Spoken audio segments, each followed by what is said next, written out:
बहुतेक घरात ॲक्वेरियम असतं आणि त्यातील मासे डोळ्यांची उघडझाप करतात.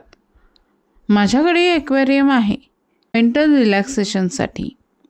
माझ्या ॲक्वेरियममधला एक मासा डोळ्यांची उघडझाप करत नाही.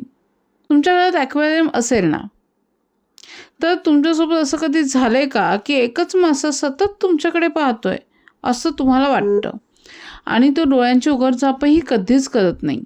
असंच काहीसं माझ्यासोबत झालं आहे. माझं लाईफ ना खूप नॉर्मल आहे. सकाळी ऑफिस, संध्याकाळी घरी येणं आणि झोपायच्या आधी 10 मिनटं ॲक्वेरियमसमोर बसणं. माझ्याकडे 6 छोटे गोल्डफिश आहेत, पण त्यातला एक तो मासा ना खूप वेगळा आहे. तो बाकी माशांसारखा फिरत नाही, तो एका कोपऱ्यात थांबतो. मी जिथे जाईन त्याचा चेहरा माझ्याचकडे असतो. मी सोफ्यावर बसले तो त्या सोफ्याकडे चेहरा करतो. मी उठले की तो हलतो, जणू मला फॉलो करतोय. एक दिवस मी एक्सपेरिमेंट केला. मी अचानक लाईट बंद केली, पूर्ण अंधार झाला. 5 सेकंदांनी लाईट चालू केली. बाकी सगळे मासे हललेले होते, पण तो जिथे होता तिथेच होता आणि थेट माझ्याकडे पाहत होता.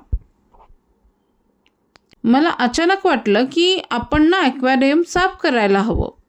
सो मी तोच विचार करताना मला हे आठवलं की 2 आठवड्यापूर्वी माझ्या लहान भावाने ॲक्वेरियम साफ करताना त्याच्या हातातून एक मासा खाली पाडला होता. तो जमिनीवर तरफडत होता. मी त्याला उचललं नाही, मी फक्त बघत राहिले. मरू दे असं माझ्या मनात आलं, कारण भावाचं आणि माझं ना भांडण झालं होतं 1 दिवसापूर्वी आणि मी तेच लावून धरलं होतं. सो मी ती गोष्ट इग्नोर केली. त्या दिवसानंतर हा मासा वेगळा वागायला लागला. काल रात्री तर मी झोपायला गेले होते. मला पाण्याचा आवाज ऐकू आला. ॲक्वेरियमचं पाणी होतं, मला चांगलं आठवतंय. हलत होतं पाणी, पण फिल्टर तर बंद होता.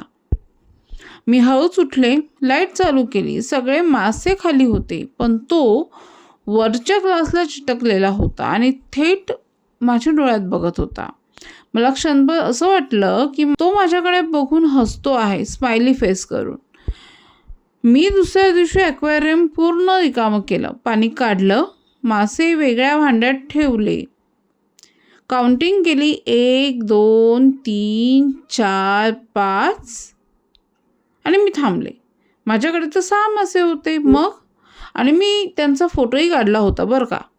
6च गोल्डफिश होते, पण आता फक्त 5 राहिलेत. मी त्या एका गोल्डफिशसाठी पूर्ण घर शोधलं, पण तो कुठेच नव्हता. रात्री मला झोप लागली नाही.